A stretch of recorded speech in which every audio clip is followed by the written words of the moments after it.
حضرت لقمان الحکیم اپنے بیٹے کو نصیحت کرتے ہوئے فرماتے ہیں، یا بنی تعلمت 7,000 من الحکمہ، میرے بیٹے میں نے حکمت کے 7,000 کلمات سیکھے ہیں۔ کتنے؟ 7,000 کلمات۔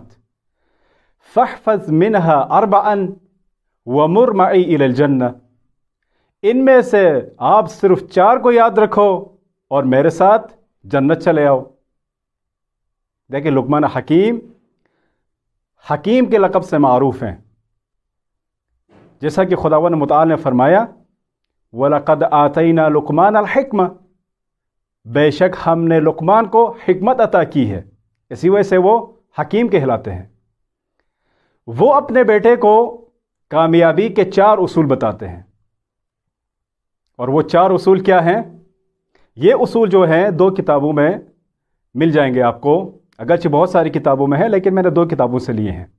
ایک کتاب تفسیر اثنا عشر ہے، اس کا مؤلف جو ہے حسینی عبدالعظیمی ہے، اور دوسری جو کتاب ہے فارسی میں ہے وہ ہے برگزیدہ از پندہائے لقمان۔ یہاں پر انہوں نے یہ 4 اصول بتا دیے ہیں۔ اب آتے ہیں ان 4 اصولوں کی طرف۔ وہ 4 اصول کیا ہیں؟ پہلا اصول یہ ہے، یا بنی احکم سفینتک فإن البحر عمیق، میرے بیٹے اپنی کشتی کو مضبوط بناؤ، محکم بناؤ۔ کیوں؟ چونکہ سمندر بہت گہرا ہے۔ دیکھیں انسان ایک مسافر ہے اور اسے مختلف قسم کی مشکلات کا سامنا ہوتا ہے اس زندگی میں۔ کبھی یہ مشکلات انسان کی ذاتی ہوتی ہیں، کبھی اجتماعی ہوتی ہیں، اور کبھی یہ جو طوفان ہے، مشکلات یعنی طوفان، یہ تشبیہ دی ہے حضرت لقمان نے۔ یہ طوفان کبھی غربت کی شکل میں ہوتے ہیں، یہ طوفان کبھی الحاد کی شکل میں ہوتے ہیں، اور یہ طوفان کبھی عقائد کو منحرف کرنے کی شکل میں ہوتے ہیں۔ خلاصہ انسان کو اس زندگی میں مختلف قسم کے طوفانوں سے وابستہ پڑتا ہے۔ لہٰذا نصیحت کرتے ہیں جناب لقمان کہ اے بیٹے اپنی کشتی کو انتہائی مضبوط اور محکم بناؤ تاکہ تم سمندر کی گہرائیوں سے بچ سکو، تاکہ تم زندگی کے جو مختلف طوفان ہیں ان سے بھی بچ سکو۔ اگر کشتی میں کوئی نقص ہو، کوئی سوراخ ہو تو مشکل پیش آئے گی، کشتی ڈوب سکتی ہے۔ اسی طرح انسان اس دنیا میں اگر ان طوفانوں کا مقابلہ نہ کر سکے، کشتی کمزور ہو تو کبھی بھی اس کی کشتی جو ہے ڈوب سکتی ہے۔ یہ پہلا اصول ہے۔ دوسرا جو اصول ہے، اس سے پہلے میں یہ بھی بتاتا چلوں کہ بالآخر یہ پوچھا جا سکتا ہے کہ یہ کشتی کیا ہے، کیسی ہے؟ یہ تو ایک تشبیہ دی ہے حضرت لقمان نے۔ تو جب آپ تاریخ کا مطالعہ کریں گے، احادیث کی کتابوں کا مطالعہ کریں گے، تو آپ کو معلوم ہوگا کہ معصوم علیہ السلام نے فرمایا، بلکہ پیغمبر اکرم صلی اللہ علیہ وآلہ وسلم نے فرمایا، مثل اہل بیتی کمثل سفینۃ نوح من رکبها نجا ومن تخلف ہلک۔ یہ کشتی اہل بیت علیہم السلام ہے، لہٰذا فرمایا کہ میری اہل بیت یا میرے اہل بیت کی جو مثال ہے وہ کشتی نوح کی مثال ہے، جو بھی اس پر سوار ہوا نجات پا گیا، اور جو اس سے پیچھے رہ گیا وہ ہلاک ہو گیا۔ اسی طرح فرمایا، ان الحسین مصباح الہدی و سفینۃ النجاہ، میرا حسین چراغ ہدایت اور کشتی نجات ہے۔ بس اگر آپ سے پوچھا جائے کہ یہ کشتی کون ہے، تو یہ کشتی اہل بیت ہیں اور یہ حسین ہے۔ لہذا زندگی کی مشکلات میں ہمیشہ اہل بیت علیہم السلام سے متمسک رہیں، متوسل رہیں، تاکہ آپ کی مشکلات آسان ہوں، پریشان نہ ہوں، آپ کی کشتی نہ ڈوبے۔ یہ ہے پہلا اصل۔ دوسرا اصل ہے، یا بنی خفف حملک، فَإِنَّ الْعَقَبَةَ كَعُودٌ، میرے بیٹے اپنا بوجھ ہلکا رکھو۔ کیوں؟ کیونکہ جو راستہ تمہارے سامنے ہے وہ بہت سخت ہے، مشکل ہے اور دشوار ہے۔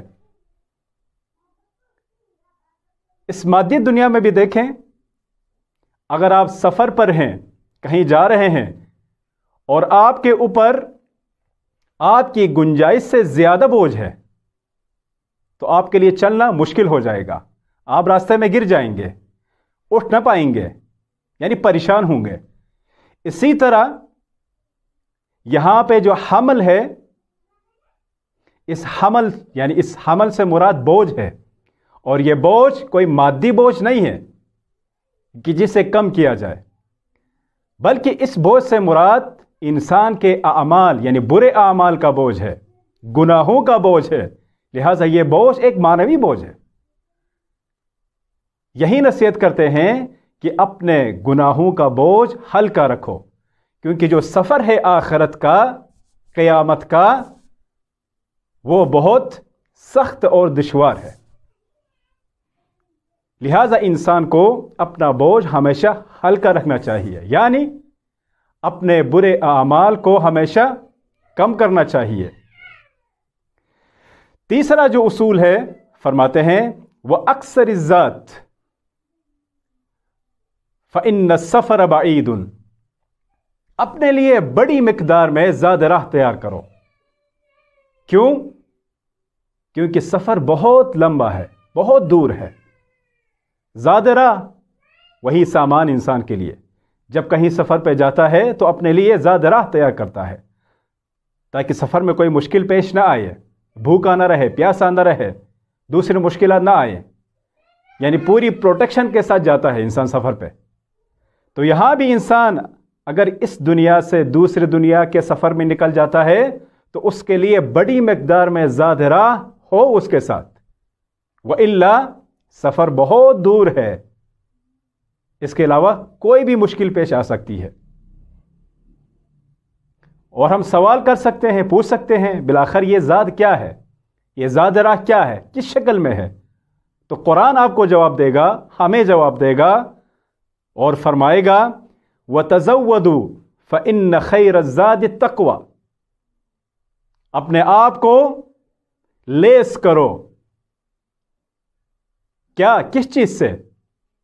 تقوی سے۔ کیوں؟ کیونکہ بہترین زاد راہ تقوی ہے، تقوی الہی ہے۔ لہذا انسان جب اس سفر سے، اس دنیا کے سفر سے آگے روانہ ہوتا ہے تو اس کے ساتھ زاد راہ یعنی تقوی کی شکل میں ہونا چاہیے، تبھی وہ کامیاب ہو جائے گا۔ چوتھا جو اصول ہے، فرمایا یا بنی اخلص العمل فإن الناقد بصیر، میرے بیٹے اپنے عمل کو خالص بناؤ۔